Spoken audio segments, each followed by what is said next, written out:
जो आदमी इतनी तीव्रता और कमिटमेंट के साथ काम कर रहा है वो ऐसा इसलिए नहीं कर रहा कि उसे फल नहीं चाहिए। प्रॉब्लम ये है कि आपने कृष्ण की बात को राजा के सेवक के शब्दों में सुना है। आप जीवन में चाहे जो भी करना चाहें, आपके लक्ष्य होते हैं, चाहे आर्ट हो, म्यूजिक हो, अध्यात्म हो, राजनीति हो, बिजनेस हो। आपको लगता है आप कुछ भी महत्वपूर्ण कर पाएंगे। वो बस यही तो कह रहे हैं।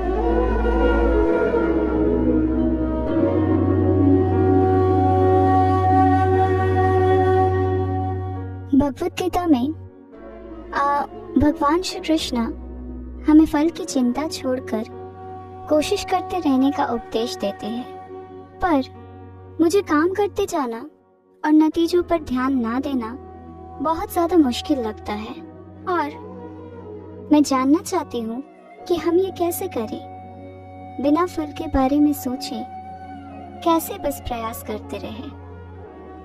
wow.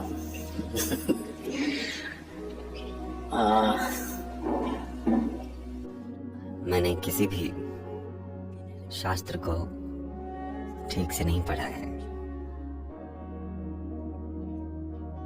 ये दुर्भाग्यपूर्ण है, पर मुझे कहना पड़ेगा, मैंने गीता भी नहीं पढ़ी है।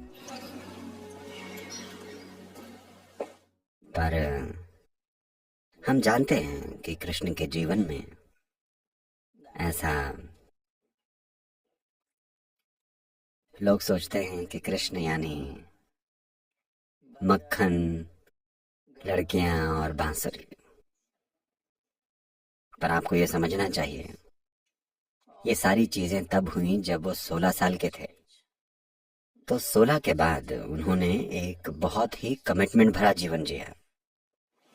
His commitment was to marry the political process of the day with the spiritual process. उनका कमिटमेंट था उस समय की राजनीतिक प्रक्रिया और आध्यात्मिक प्रक्रिया को जोड़ना, क्योंकि उन्होंने देखा कि जब तक सत्ता पर बैठे हुए लोगों में जीवन की एक बड़ी समझ नहीं पैदा होती और वो अपनी पहचान में सभी को शामिल नहीं करते, ऐसे नहीं कि बस मेरा परिवार, मेरे बच्चे, मेरा पति, मेरी पत्नी और ये सब, जब तक आपकी अपनी पहचान की समझ बड़ी नहीं हो जाती, सिर्फ तभी आपको सत्ता की ताकत मिलनी चाहिए, नहीं तो भ्रष्टाचार होने लगेगा। लोग कहते हैं सत्ता भ्रष्टाचार है।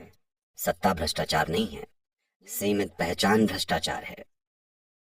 उनको लगता है वो सही काम कर रहे हैं और वो हर समय भयानक काम कर रहे हैं, क्योंकि उनकी पहचान इतनी छोटी है।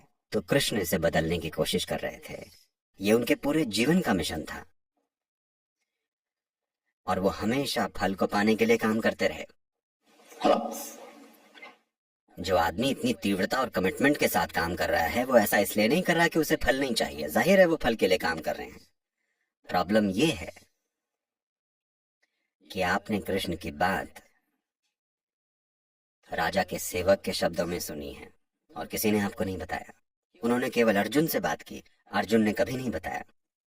वो उस घटना के बाद 36 साल और जीवित रहे, पर उन्होंने कभी कृष्ण की बताई हुई बातों के बारे में एक शब्द नहीं कहा।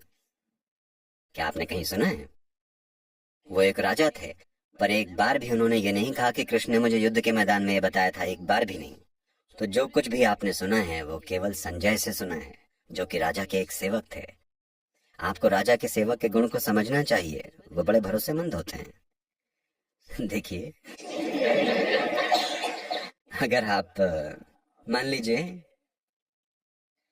आपके पति या पत्नी या बच्चों ने कुछ देखा और वो आकर आपको बताएंगे, वो अपनी तरफ से कुछ मसाला जोड़कर आपको बताएंगे। ऐसा होना हर इंसान के लिए स्वाभाविक है। उनकी अपनी राय, विचार, दूसरी चीजें अपने आप उनकी बातों में शामिल हो जाएंगी। पर राजा का सेवक ट्रेंड होता है कि वो कभी अपनी राय ना जोड़े, वरना उसका सिर कलम होगा। वो एक एक शब्द वैसा ही दोहराएगा जैसा कहा गया है।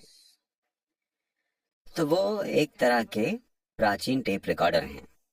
ओके, वो रिकॉर्डिंग कर रहे हैं और बस राजा को बता रहे हैं कृष्ण ये कह रहे हैं, पर कोई संदर्भ प्रसंग नहीं है।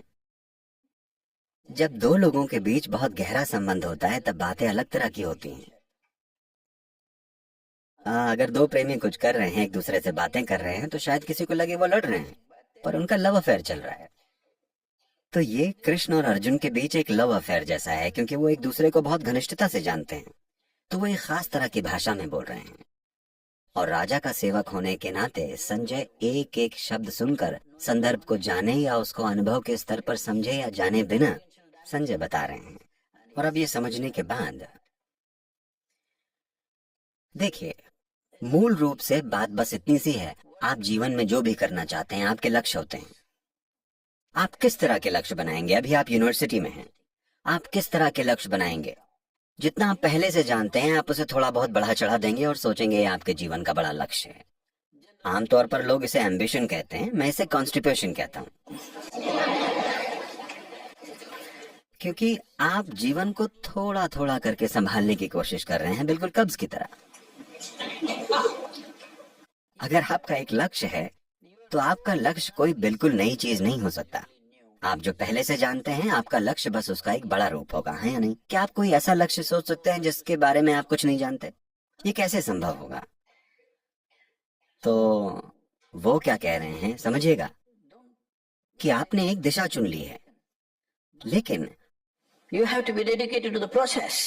Otherwise, goal will just be hallucination. आपको प्रोसेस को लेकर समर्पित होना पड़ेगा, वरना लक्ष्य केवल एक भ्रम रह जाएगा। अगर आप एक काम कीजिए, ऐसा कीजिए, बस ये वाली सांस मत लीजिए, अगली वाली लीजिए, मैं देखूं तो। मैं नहीं कर सकती। बस यही तो वो कह रहे हैं। वो कह रहे हैं ये कदम ठीक से उठाए बिना आप लक्ष्य के बारे में भ्रमित होने लगते हैं। ऐसे कैसे चलेगा? योग में हम इसे बहुत सरलता से कहते हैं। हम कहते हैं अगर आपकी एक आंख लक्ष्य पर हो तो रास्ता ढूंढने के लिए बस एक ही आंख बचेगी, ऐसा करना बेकार है, बस। तो वो ये कह रहे हैं कि लड़ाई में अगर आप सक्षम नहीं हैं तो ऐसा नहीं है कि आपका इंक्रीमेंट या प्रमोशन नहीं हो पाएगा, आप बस मार दिए जाएंगे। हेलो? लड़ाई के बीच में अगर आप निकम्मे हैं तो आपको लगता है आप बस अपने मार्क्स वगैरह खो देंगे? क्या आप बस अपने ग्रेड्स वगैरह खो देंगी? नहीं, आप उसी शाम गाड़ दिए जाएंगे। तो कृष्ण उन्हें बता रहे हैं, क्योंकि अर्जुन बोल रहे हैं मैं इन सभी लोगों को मार कर कैसे राजा बन जाऊं। वो कहते हैं आप अभी राजा बने नहीं हैं, आपको पहले इस आदमी को ठीक से तीर मारना होगा, वरना आप राजा नहीं, आज शाम आपको गाड़ दिया जाएगा। कृष्ण बस उन्हें यही बताने की कोशिश कर रहे हैं। क्या ये गलत है? तो पता है, हर साल नवंबर के महीने में हमारे यहाँ एक बिजनेस इवेंट होता है। तो पिछले साल भी 200 CEO आए थे, इस नवंबर में भी ये होगा। और वो आते हैं, देखते हैं कि कैसे ईशा फाउंडेशन बिना किसी अड़चन के चलता है। तरह तरह की गतिविधियां होती हैं, सारे के सारे वॉलंटियर्स हैं। आपको पता है वॉलंटियर कौन होता है? वो जिसे काम की ट्रेनिंग नहीं दी गई होती है। वो बेहद डेडिकेटेड हैं, पर उन्हें उस काम की ट्रेनिंग नहीं दी गई है। और आप उन्हें नौकरी से नहीं निकाल सकते क्योंकि वो वॉलंटियर्स हैं। अगर आपने उन्हें नौकरी दी होती आप उन्हें निकाल सकते, वो वॉलंटियर्स हैं, कैसे निकाले? नहीं निकाल सकते। तो उन्होंने ये देखा और बोले सदगुरु, हम IIT और IIM से सबसे बढ़िया लोग चुनकर लेके आते हैं, लेकिन आप सिर्फ वॉलंटियर्स के साथ काम कर रहे हैं और आपका ऑर्गेनाइजेशन हमारी कंपनियों से बेहतर काम कर रहा है, ये कैसे हो रहा है? मैंने कहा देखिए, आप सब लक्ष्य को लेकर डेडिकेटेड हैं। यहाँ मैंने लगातार लोगों में ये भाव जगाया है कि आप पूरी तरह प्रोसेस को लेकर समर्पित हों। अभी आप जो कर रहे हैं उसे अच्छे से कीजिए। उनमें से ज्यादातर तो ये भी नहीं जानते कि मैं उन्हें कहाँ लेकर जा रहा हूँ, ठीक है? वो बस किसी प्रोजेक्ट पर काम कर रहे हैं, उन्हें नहीं पता कि लक्ष्य क्या है। मेरा लक्ष्य कुछ और है, अगर मैं उन्हें अभी बता दूं तो वो हिल जाएंगे, क्योंकि मेरे लक्ष्य इतने बड़े हैं कि वो हार मान लेंगे। तो अब हमने उनमें ये बात डाल दी है कि आप बस इस प्रोसेस में पूरी तरह से भागीदारी लीजिए। पहले भागीदारी लेने की खुशी को जानिए। सबसे पहले बिना पूरी भक्ति के भाव को लिए आप जो भी कर रहे हैं, आप अपने जीवन में कुछ भी महत्वपूर्ण नहीं कर पाएंगे। चाहे आर्ट हो, म्यूजिक हो, अध्यात्म हो, राजनीति हो, बिजनेस हो, कुछ भी ले लीजिए। बिना उस प्रोसेस के प्रति समर्पित हुए आप जो भी काम कर रहे हैं, आपको लगता है आप कुछ भी महत्वपूर्ण कर सकते हैं? कृष्ण बस यही तो कह रहे हैं।